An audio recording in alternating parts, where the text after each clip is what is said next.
Right, kia ora everyone, welcome to the VIPS EGL and Education Korero. Today we've got Tara Shepherd with us, a fabulous friend, young adult working in the inclusion and advocacy space, and the co-president for the National NZ Disabled Students Association. So Tara also wears a lot of different hats, but I will get us going with the karakia first, and then a little introduction, reminder about EGL, and then introduction to Tara. So, karakia te matanga. Whakataka te hau ki te uru, whakataka te hau ki te tonga. Kia mā kina ki uta, kia mā taratara ki tai. Ehi ake ana te atakura, he tio, he huka, he hauhu, taihie Maori ora. All righty. So I'm going to share my screen. And just for people who are relatively new, or people who might be seeing this recording for the first time on Zoom, we're just going to do a little capture of the EGL approach. Give me a second, and I will spotlight. And then here we go. There we go. Right here. So just a quick little recap on enabling good lives and what does it mean to embed enabling good lives in the education space. What is EGL, Enabling Good Lives? So Enabling Good Lives is a social movement that started out about 2010-11, led by disabled people and families who really wanted to create change in New Zealand and shift the way disability support systems and services were provided. But most importantly, not just the disability system and services, it was also about building good lives in the communities where people lived and creating more inclusive communities and societies for our disabled people and families to be part of. So that's a key message, I guess, for us to take away, that this is not just about what happens with the disability support systems and services and sector. It is about across the sectors. It is about across the communities. Its intent is really to shift power and authority from the services, supports, agencies, government onto disabled people and their families so they can have self-determination and are able to live the best lives that they want, plan for it, and do the things that really matter to them. So I guess in the education space, when you look at it, it really means about how are we allowing for student agency, how are we allowing for whānau voice to come through and really listening to the voices of our disabled tamariki and rangatahi and their whānau. And ultimately, when you look at EGL approach, it takes a while to get your head around it. But once you get it, you can actually really use it as a relationship building and equity framework.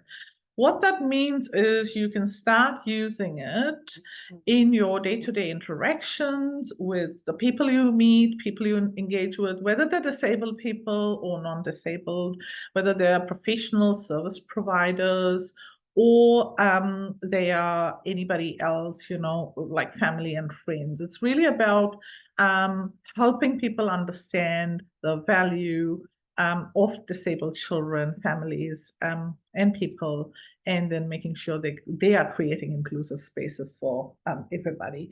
And then, of course, equity framework. So it is based on the human rights approach, and really looks at how do we create spaces for our disabled people to thrive. So the vision of EGL is all about making sure that disabled children, people and their families have greater choice and control over their supports and lives. Really important to remember, this is about supports and lives, all of life approach, and make more use of natural and universally available supports. So I really want to stress again, it's about building those natural and universal supports. It doesn't mean you don't have any specialist supports. It just means that you start building more of those natural and universally available supports as well. Now, I've gone through the value of EGL as I've spoken in the few slides, but a couple of points I want to highlight here is EGL is all about mana, self-determination, and voice for the disabled person or the child and their family. For parents and for younger children as they grow older, it's really important for us to create space so they have that, self-determination voice coming through, create spaces for them to have that. Enabling good lives is based on the social model of disability, which means that the disability is not inherent in the impairment itself. It is caused due to the social barriers that others put around the person. It could be environmental, could be processes, policy systems, but it is all those barriers in society that disable people, not the impairment itself. And then the other bit is it's actually aligned with whanaora. So whanaora started off first, and EGL came along a couple of years later, and so it's almost a tuatana-tainui relationship between whanaora and EGL. And EGL upholds the UNCRPD and the obligations in the UN Declaration and Utility of Waitangi. So it is led by disabled people, and whānau really believes nothing about us without us.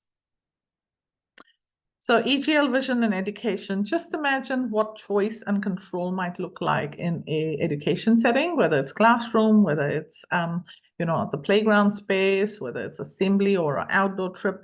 What does choice and control look like for our children in those spaces and our families? How are we creating opportunities for them to have that choice and control, and also really valuing what they bring to the table. So this is the other thing in terms of understanding their value coming from a strengths-based approach, and then providing them the supports that they need. So really listening to them, what accommodations, what adaptations are going to work for them. One of the things I often say to professionals and families is doesn't matter what solution you offer, if it is not workable, if it does not relate to the individual or the family, then it's not going to help and it's not going to work. So there's lots of those things to understand. And the other thing is person-centered does not just mean, particularly around disability. It can also mean around the culture of the person, the mindsets of the person, what are their priorities, interests, all of that. We've got to really understand that, the supports we provide are going to impact our disabled children and their families across their life. Professionals come and go for a short period of time, and, families are supporting the children throughout their lives. So anything we sort of, decide on, any choices we make, we've got to understand that it'll have an impact across the lifespan. And so what does that mean? In practical terms, it means if a child wants to do something in the community, wants to grow up and be, a firefighter, wants to be a, policeman, how are you supporting them to get into those places? How are you valuing what they want, and preparing them for life ahead, based on their interests, strengths, and sort of, capabilities. The other thing is natural supports. How are we helping in the education space to create more natural supports for our children? Often our disabled children don't have the necessary sort of, relationships, connections that allow for that well-being, friendships to happen and thrive and grow. As a parent, I've often had to build those, supports really proactively. And so how can people in the education space, whether it's professionals or whether it's other parents of non-disabled children, how do they support that, relationship building and building of natural supports? And then universally available supports. This is all about how teachers are using the principles for universal design of learning across the environment, the curriculum, all the planning that happens. Is it intentional? Is it really inclusive? And the culture of the school, how do you create the culture so that it's inclusive across all levels? And when I say across all levels, in the classroom, across the school, at the management level, governance level, how do we make sure that inclusive culture is there and universal supports are put in for inclusion? And lastly, I just want to share the Enabling Good Lives principles.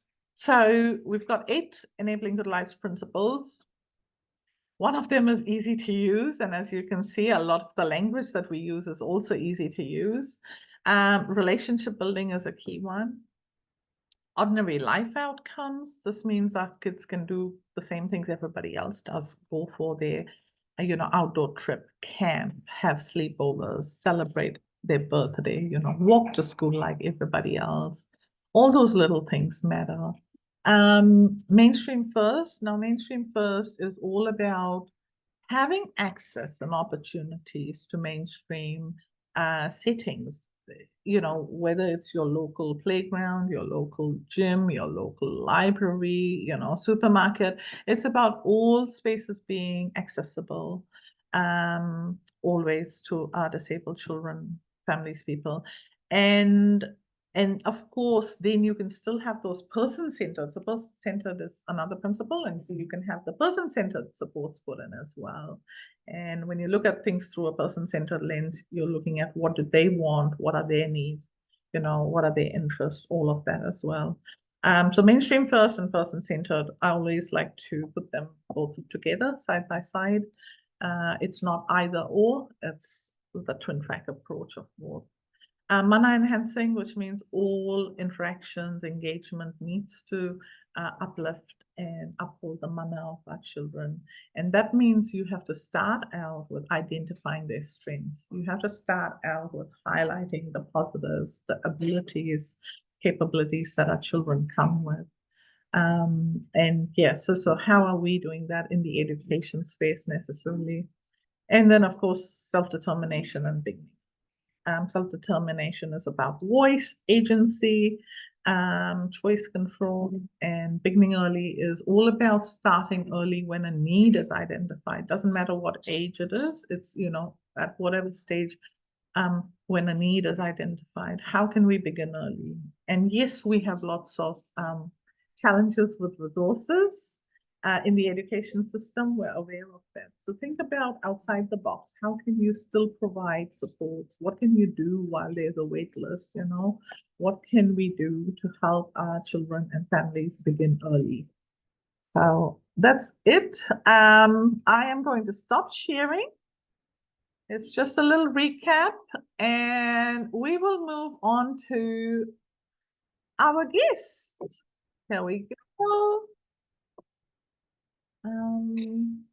All righty. So welcome, Tara. Lovely to see you here. Really, really exciting to have you. Look, I will let you introduce yourself, but I just want to say, Tara is, for me, Tara is a sign of hope. It means that me as a parent, at some point, I can let go of the advocacy because I know there's younger generations coming forward, stepping into the space of advocating for themselves and other disabled people, children. And so it's really, really always, Tara brings me hope that we've got these youth coming into this space and always speaking up for people. Now, I know, Tara, you have been really active in the student space, so the tertiary student sort of, advocacy space, but I believe you are also active in the environmental sustainability sort of space and also rural communities and sort of raising, the issues and challenges that rural communities often face. So look, I will hand over to you to talk a bit more about yourself, your background, what you're doing at the moment, and then, yeah, we can get into some of the questions in the Korero. Welcome. Awesome. Well, firstly, kia ora koutou, ko tara taku ingoa. Sorry. And so lovely to be here and so lovely to see some familiar faces. No, I was very honoured to be able to be asked to come and speak about kind of my journey. So I don't even know where to start, but basically, when I was born with a few different congenital conditions. So I was told quite young that I just had to manage them. So this includes like a rare disorder in my hand. So it's like fibromyalgia hamartoma. And then I have left side pytosis and a few other different things, including a heart condition that I was diagnosed later on. So kind of growing up, by the time I was 5, I had started going to Ronald McDonald House Christchurch to stay when I was going to hospital appointments across the ditch. When I say across the ditch, I'm from Westport, so the beautiful west coast of the South Island, so a very rural little place. And I started to meet a lot of people that I wouldn't see again, and that was quite a learning curve for a little 5-year-old to kind of learn that their friends might not be there next time they visit. So my parents kind of taught me very young that, you know, I was privileged for the part that I kind of play and that I have a voice and it's really important that I use it. So I started fundraising for Ronald McDonald House Christchurch at primary school, which was yearly or every 2 terms. And that was where it kind of all started. And then I kind of got on and towards high school, and I kind of saw the differentiations between the curriculum where I was learning, where it was a little bit more accessible for me to have different adaptations, and then going into that NCEA where it was quite more regimented. So then I hopped on the youth advisory group for Minister Hipkins at the time, for Ministry for Education.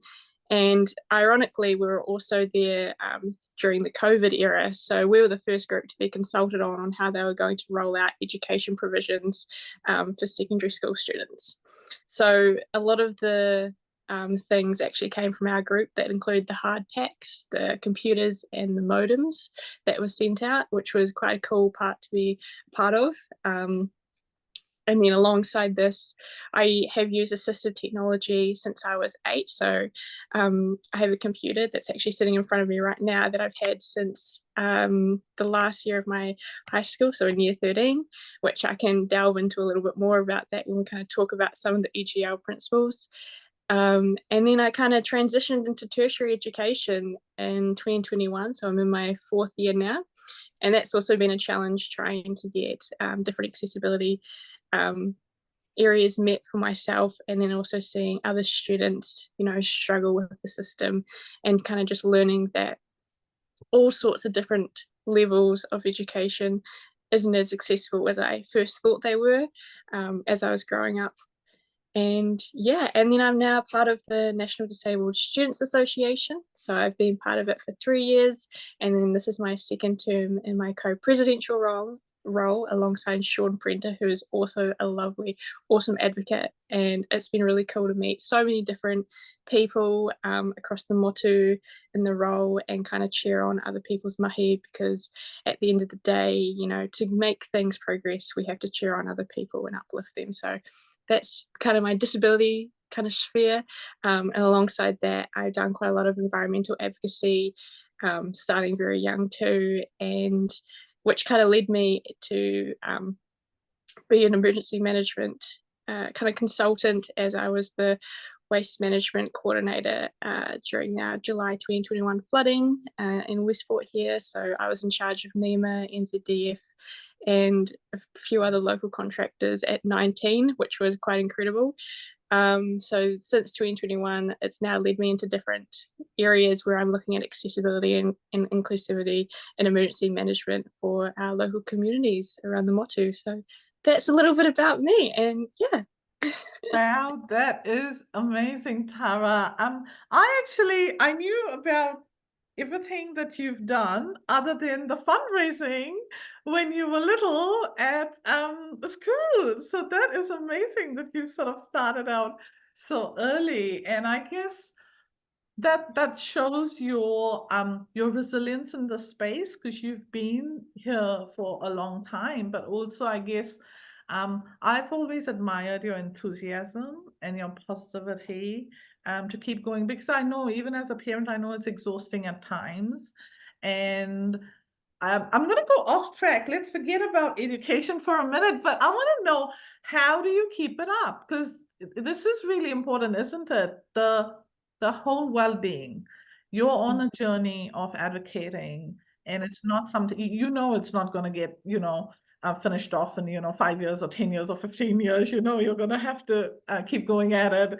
How do you keep yourself going positive, and how do you pace yourself? So as a parent, when I first started my journey of advocating for my children, I thought I had to work really hard. I had to fix things for them, make sure things were accessible and inclusive for them. And I thought I had to do it all now. And I realized very soon I'm gonna have to do it all of their life, I've got a child with significant high needs. And so I thought, it's not like I'll be able to just step away and sort of, give up. So I started realizing and becoming more mindful, and I started becoming, conscious about where I was putting time and energy, pacing myself, sometimes taking a break even, stepping away from things from time to time. And what kept me going was the collective sort of spaces that I was in, being with other parents. It kept me going because what it meant was I wasn't alone when I needed to stop, take a break. I could do that, knowing that other parents would keep going. So for you as a student, as a youth, you don't have a lot of young, advocates sort of out there with the passion, enthusiasm. Although I know there's one sitting right here, I can see one in the audience as well. How do you keep it going? Tell me. Gosh, well, I don't think that's an easy question anyone gets asked, especially in this space. I think, yeah, you really need a backbone to be able to be part of this space. I think what I've really noticed in the past few years, especially being part of NDSA and meeting so many different cool people along the way, is actually just the people that you meet. And hearing what they're doing and just knowing that, they're also chipping away at the mahi. And I think that's really, really comforting. But yeah, it's not easy, and it's definitely, I think, easier when you're advocating for someone else compared to yourself. I'm so sorry that the puppy Yes. barking. You can hear that. Okay. Um, Thank you. Thank you for sharing that. Because I know it's a lot. Look, going back to your advocacy, you started really early in education, and I know you already mentioned that um, started out really well, but then you started realizing you didn't have all the adaptations, accommodations that you needed. Tell me a bit about that. I've seen a similar trajectory, and I've heard from parents as well often that it gets harder as my child grows older. And it's something I've experienced as well. So I've got a 19-year-old now. Inclusion was a lot easier when they were younger compared to, as they've grown older. And the gap with their, peers sort of widens. So what were the challenges for you? What were the differences in that early journey and then sort of, later on as you were moving ahead through your education journey? What were the points of difference that, where did those barriers come from? Yeah, I'm trying not to reflect on this in a pessimistic manner, but it definitely comes down to the type of teacher that you're entering that year in with. I'm just kind of reflecting, when I got that computer, so the first round of funding when I was 8, it really changed the way that I was learning. I was able to actually, write down my notes. So to give some perspective, the condition I have in my hand, I can only write for 10 minutes and then it gets quite sore. So it's a little like arthritis, but it's not like arthritis. So it's been quite challenging to be able to actually understand and contribute to education and your classes and what you're learning when you can't actually take down the information. And then you kind of flip that on the outside, where currently I'm at tertiary and I can get a note taker. Mm. But yeah, so as I was kind of moving through it, if we're going back to kind of the high school example, when I reflect on the EGL principles, to be able to get the computer and to be able to get any assistive technology or any type of funding for that, you have to go through rigorous processes to, have the guidance counselor and to, write a note basically being like, this is the application that we need to go forward. Here's all the medical certificates. And then especially, in a rural community where the healthcare system isn't great, so I'm always having to go to Christchurch for my specialist appointments, and then to go and then get a doctor's note from them just to say that I need this to be able to, contribute in my classes. And then it takes like 6+ months, 6-9 months, just to be able to approve to get the funding, and then get the funding to then get a computer. It was so difficult. And that makes me reflect around that COVID era, because this is, it's one of the worst stories I probably have. But right at the start of COVID, when we went into lockdown, my computer died. So I couldn't actually, partake in level 3 NCEA, and I was freaking out. And I had this meeting, with the Minister Hipkins, and I had told him, I said, we had applied for funding at the start of the year, it's March, and I can't get it because I was told that because I'm in my last year of high school, they can't actually fund it because, Gosh. So that was really difficult and hard. But I was lucky enough that my mother is a teacher and she had a spare computer at home. So I was able to use that, but it was also a very budget and old computer. So it was really difficult. And then I went back to school, and I got to about, I think, end of term 3, and I was really struggling because I couldn't keep up because I'd missed so much of the content with just that inaccessibility in, what was it, term 1. And then the school came to me and they were like, okay, this situation sucks. Here's a computer in a confidential way, just you just have that computer, and that's the computer that's sitting in front of me right now and has gotten me through tertiary education, hoping to graduate end of this year. And I have so much respect for the principal that made that call, because I don't know what I would have done if I didn't have the computer that I currently have. So it's all about kind of fighting those barriers of, I was so appalled when it happened. I couldn't believe that the reason why I couldn't get funding was because I was in my last year. So how do you expect me to finish my last year at high school to then even go on to tertiary? Yeah. And I think, what you're talking about, those barriers through the processes, and the processes always have a reason. And I always think whoever makes those processes or the conditions, or if they don't have that lived experience, they don't understand how significantly they are impacting other people who actually have to access these processes to, access supports and assistive tech and whatever else supports that they need. And this is where I think within our education sector itself, what I've noticed is you don't actually have a lot of disabled people working in the education sector, whether it's, teachers or specialists. There's very few people I know who have a disability or are neurodivergent in any way and working within the profession.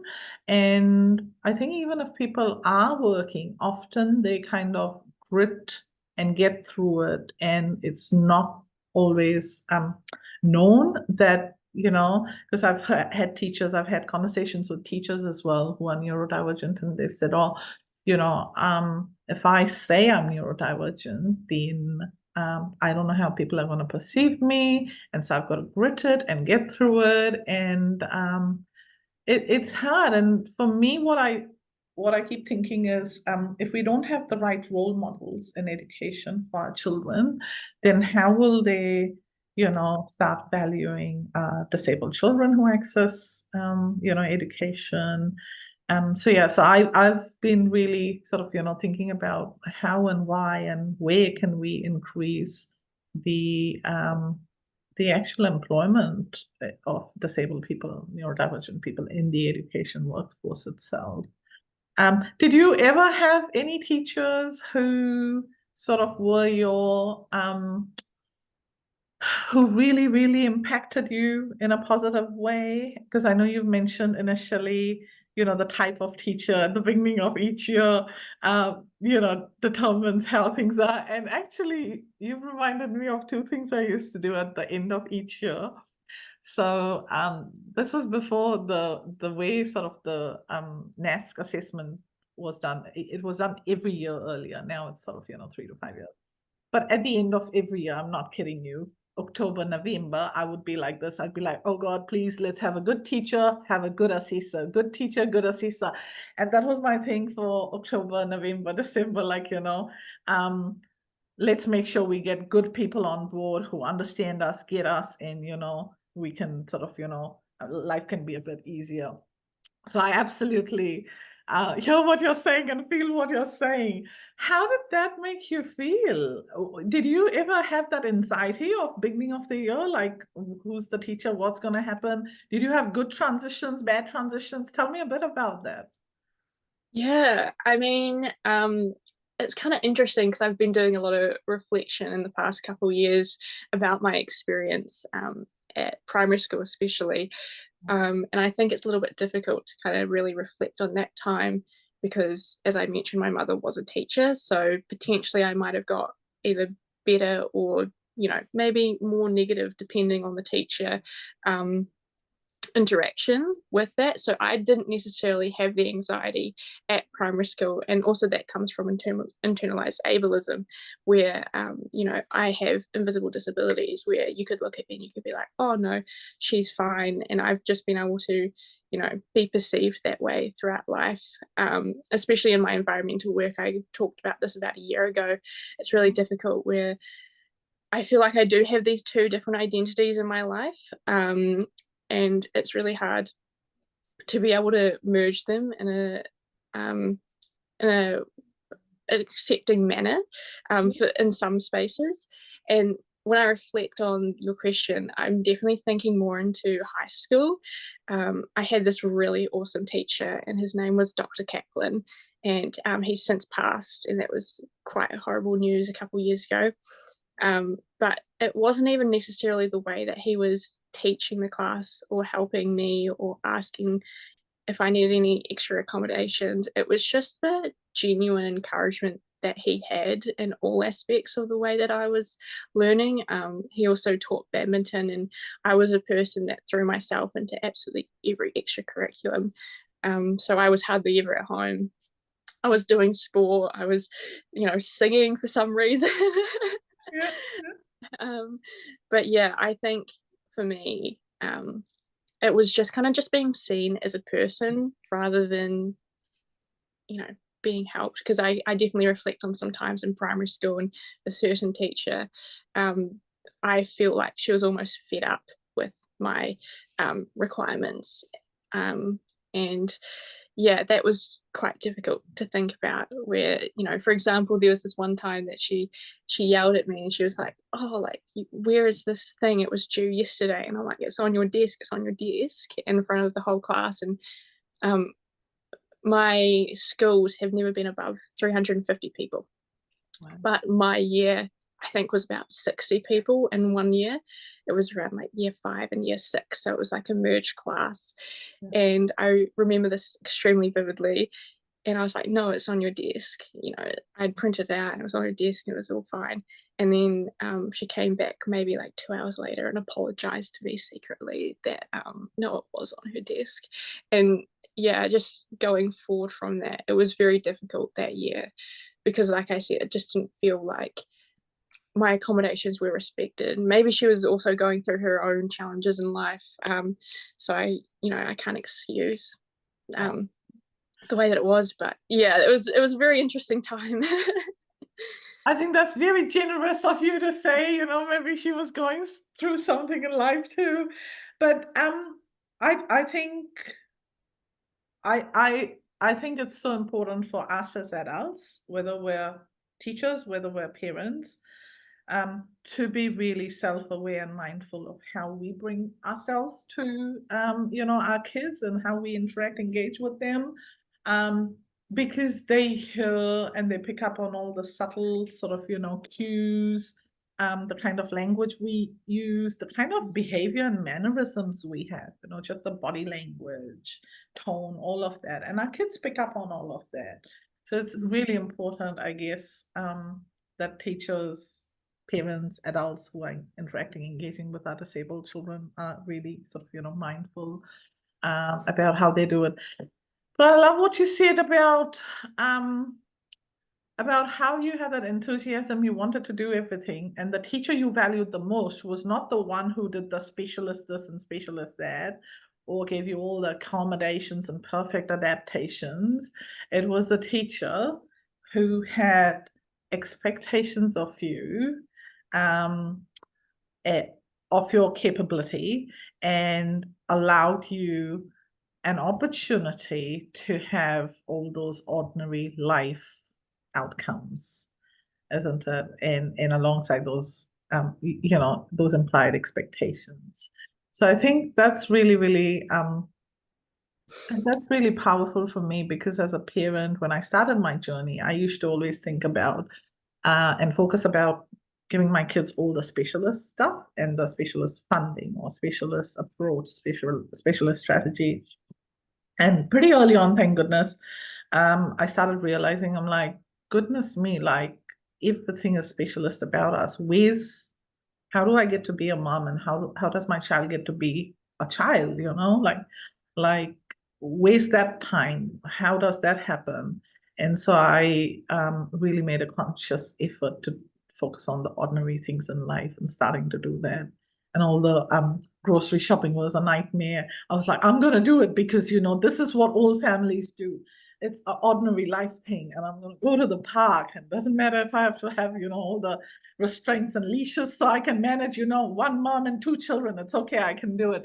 So I really took pride in those ordinary life outcomes. I wanted to do that. So I kind of really relate to that, Tara, how you said you wanted to do everything. And I'm glad you had the opportunity to do that, because not all our kids have those opportunities. Tell me a bit about things like outdoor camps and things like that. Um, was that something that you had to really sort of, work hard to have support accommodations for, or did that happen well for you? Because I know it always depends from school to school. What was it like for you? Yeah, and I think this also comes back to my passion for rural communities, and especially Westport. Like, it is a town of about 5,000 people, and everyone knows everyone, and everyone rallies around everyone. So there was never like an extreme barrier. There was obviously still some barriers, but a lot of the people who was going on this camps were parents where I was friends with those kids, so they already knew if I needed anything. So that was really cool, being able to do everything, and that kind of comes back to the fact that rural communities, they offer all those opportunities of those different sports on different days, so everyone can partake in everything. And I'm a little bit too competitive for my own good, so I kind of hung up my hockey sticks and all my other sports equipment for a couple years now, but hoping to get back into it next year. Um, but yeah, no, it wasn't too much of a barrier, especially too because we've always had that open dialogue with depending who it was, either the um, Yeah. I don't even know if I think they were called the special needs teacher back then. I don't know if they're still called that Special anymore. education It's, needs yeah, coordinator. Yeah. yeah. Um, and or the guidance counselor when it came to high school. I think she was in charge of that role. So that was very cool. And I don't even remember too many camps in high school, to be honest. That's actually quite sad. But yeah, in primary school, all of we had camps every single year, and then it was the highlight to get to year 8 because that's when we were allowed to go to Wellington. So all of our camps up until then would be about maybe an hour or two distance away from Westport. So it'd be places we've already been to. But yeah, going to Wellington was, we had to have a couple plans in place for different things, but it all worked out. And yeah, I'm still here. Amazing. That is amazing. For you, in your experience in the education space, where and how do you believe you had opportunities for self-determination? What were the things that you got to do, have choice control over, that really made you feel like, you were valued, your voice was valued? Tell me a bit about that. Because, I mean, think about if a teacher, professional, or even a parent had to sort of, know what do they need to do to allow that sense of agency, self-determination for a disabled child, what would that look like? Yeah, I think Hmm.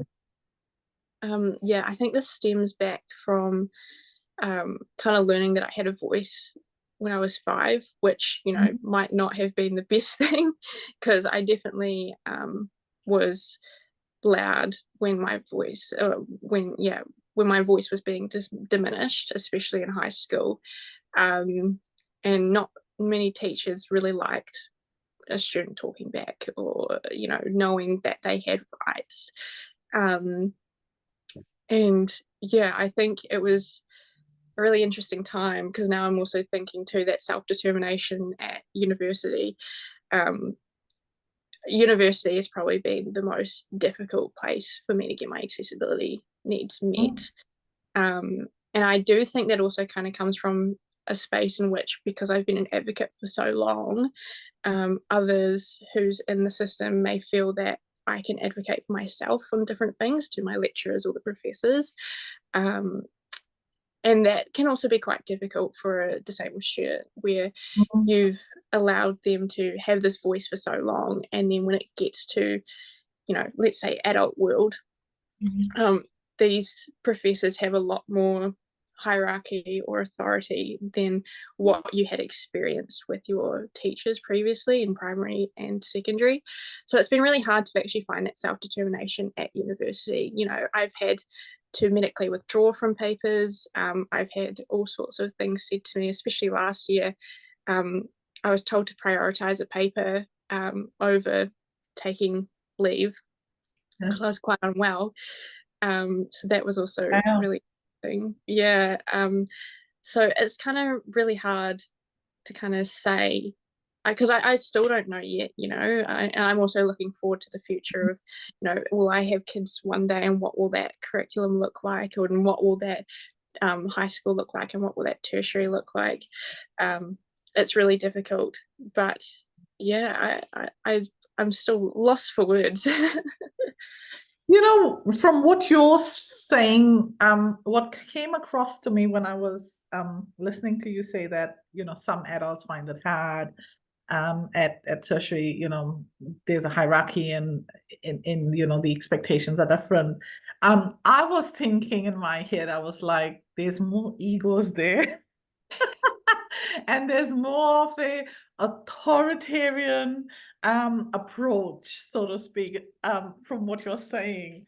It's kind of, you need to respect me, you need to listen to me, you need to do what I think is important, rather than how can I support you, or what do you need and how can we adapt and accommodate.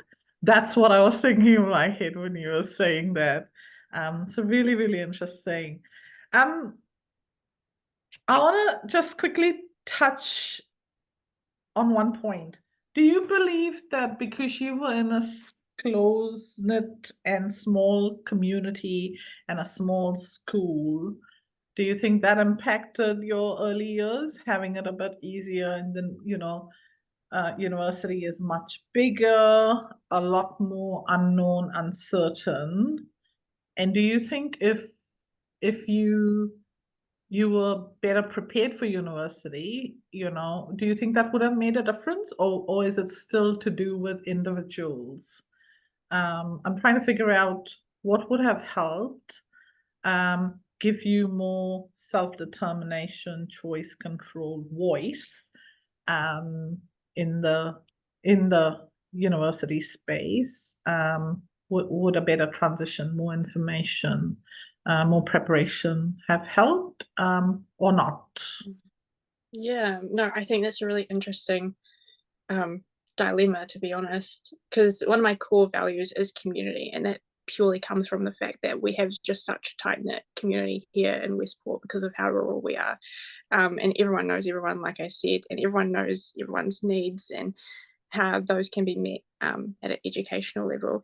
But going into that tertiary, you have more policies around it. We're looking at the institutions adapting and ratifying their disability action plans. And there's this difference from what I've seen in my advocacy, that when it comes to teachers at primary or high school, they're given training, or they're given some type of documents to look over and understand their pupils coming in. Like they I think I remember, when you get enrolled to a different class, the teacher gives all needs. Yes. Whereas at a university level, because it's a lot more privacy and sensitivity around that, and also because you have quite a lot maturer professors, and I don't mean that in the worst way, Yeah. but a lot of their ideals are now outdated, and often those are the ones that you wouldn't necessarily take a paper from, because you know that your accessibility needs are not going to be met. Yeah, I've heard and seen absolute horror stories. It's absolutely awful. But saying that, I still quite enjoy where I study, which is University of Otago, because it is the only university, I believe, that is very residential. So everyone lives in the same area. It does have a tight-knit community where if something goes wrong, other people are going to step in. And I mean that at the student level. And we have a really great executive down there at OUSA, which I'm also part of this year, which is really cool, being the welfare and equity rep. And it's really interesting to see, I guess, my advocacy now being filtered through at a local level rather than the national level, and seeing what barriers there are for students there. Because it's really interesting, because at the moment we're talking a lot about how do you audit or how do you analyze a professor's teaching standard.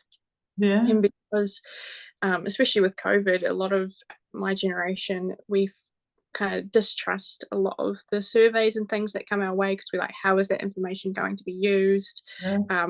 We're just so overwhelmed with the amount of information that is sent to us that often people put things aside. So the reason why I say that is, at the end of the paper that you take for a semester, you get this survey to audit your professor, and to be completely honest, I hardly ever do it.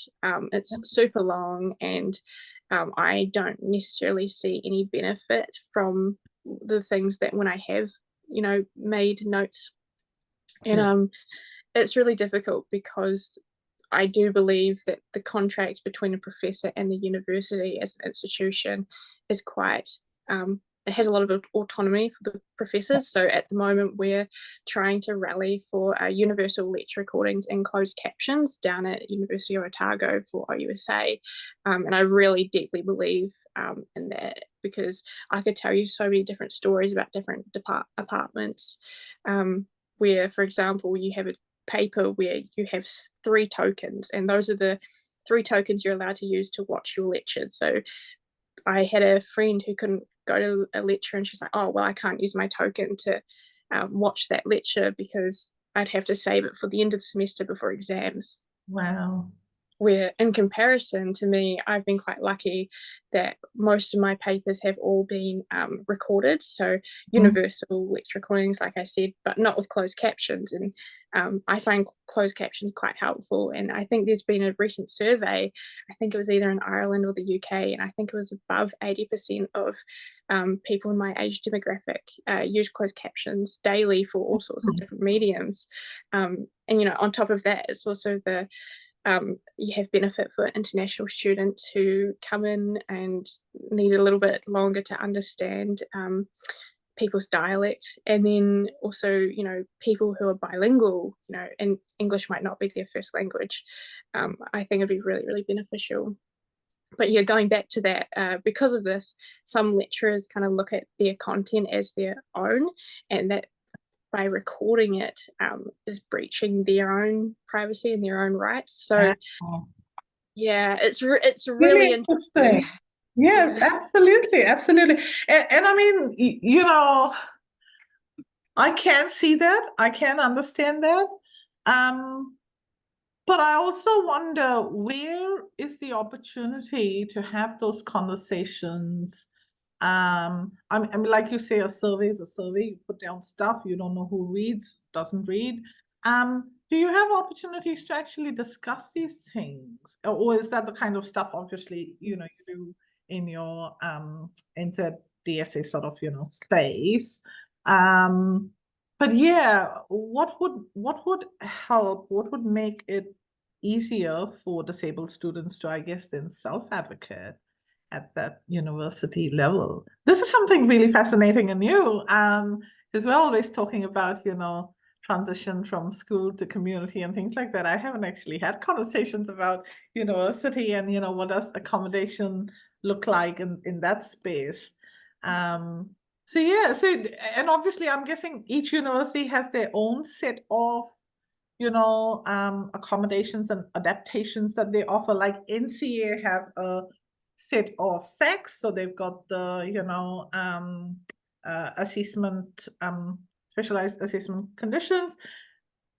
I'm guessing universities don't have a standard sort of way of accommodating, adapting, and they do it individually. Am I right in assuming that? Yeah, it's very individual. So, for example, I've just finished my semester one. So, my exams, before the exams happened, I think I was about a month out that I have to apply every semester um, to be able to get my individual exam consideration. So, for example, I have my own room, I have a computer, I have rest breaks for my fatigue. Whereas another person could also apply for it, and I also have like a separate keyboard too. Another person could apply for it, and they might get, let's say, their own room. They might get a room with natural light. They might get time to be able to eat something. Yeah, it's greatly varied. And with saying that too, University of Otago does have currently the best disability services for Yeah. tertiary. And you also see that with a lot of disabled people gravitating towards there too, because of how close all the university buildings are. So, you know, you might think Dunedin's quite hilly, but that's not necessarily hilly on campus. So, for example, if you had mobility needs or you're in a wheelchair, it's, you know, there's lots of different accessibility ways to get around campus, which is really cool. Um, but yeah, it's kind of what we've been talking about when we went through the Disability Action Plan in Otago since October. It's just been ratified by the senior leadership team, which is really awesome. But we've talked about how there's almost this like disability allies network within the institution, and it's really beneficial when you know which ones are at which departments that you can approach them. But it shouldn't always have to be that way. It should be that every professor and every lecturer and every department knows how to interact with us because we're just normal, you know, like just treat us like another person. And then, you know, being able to have that conversation about accommodations and not feeling so reserved about their own teaching material and how they deliver. the content, which is a really interesting conversation. Yes. Look, again, for me, it sounds like the person-centered stuff is happening really well. So, the person-centered principle is sort of there, doing well, but then you don't always have that easy-to-use principle embedded across the board. It's happening in some spaces where you've got those connections, existing, I guess, connections, but that also highlights to me the importance of the natural supports and the universal sort of supports that are available or not available. And obviously, if you've got the natural connections and supports, then you're able to navigate things and access things better. But when you don't have those universal level of supports, then it becomes trickier because you're just reliant on the natural supports, isn't it? And I guess I'm just linking it to the whole disability sort of space and supports and services we get. Often I hear parents say things like, when we talk about EGL, they say, oh, well, natural supports is just an excuse for not giving us what we need in terms of the actual disability support services, funding or specialist supports and services. And it's really not about either or. It's about making sure you've got both and you're accessing the universal supports, but you're also having opportunities to build those natural connections and build those natural supports around you, isn't it? So I think it's really important to focus on both and look at lifting both as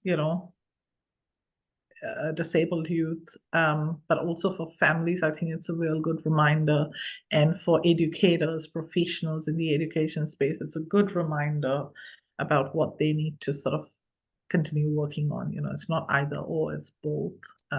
Lifting the universal as well as the specialist person-centered sort of ways of doing. Look, this has been really, really lovely. I didn't even realize we're to the end of our Korero. This has been fantastic. Tell me, what message would you want to give before we close to our parents funnel who might be listening, to our educators, professionals, specialists who might be listening, and also to our disabled youth, children who might be listening? What are your messages? I think, coming back to kind of two words, I think that is opportunity and trust. So take any opportunity that is given to you, and especially you'll meet such a wonderful range of people who have such incredible mahi that you'll want to jump on and help support. And also just trust that, we know what's best for ourselves, and we will also ask for help. So it's very cool to seeing the culture change and so many different people coming through, going to secondary school. There's still like yags for different ministries that I highly recommend any disabled student hop on, and get involved with local associations. We are secretly hoping to hopefully get into secondary schools at some point and potentially filter through down. So I'm always a bingle away. My email address will be somewhere, and the president's email address for NDSA is somewhere. So there's always heaps of different organisations that always want to help out or help give a opportunity. So send us your way. Thank you so much, Tara. It has been an absolute pleasure talking to you. It always is. Really, really appreciate and appreciate your candidness and honesty, sharing, from your heart about your journey. So thank you so much. I will close us with a karakia, and we will see you next month for our monthly Korero. Karakia whakamutunga. Unuhia, unuhia, unuhia ki te uru tapunu. Kia wātia, kia mama. Tēnā kau te tinana, te wairua, i te ara tangata. Koia rā e rongo, whakairia ki runga. Kia tina, tina, huie, taikie. Kia ora, everyone. Enjoy the rest of your day. Bye, guys.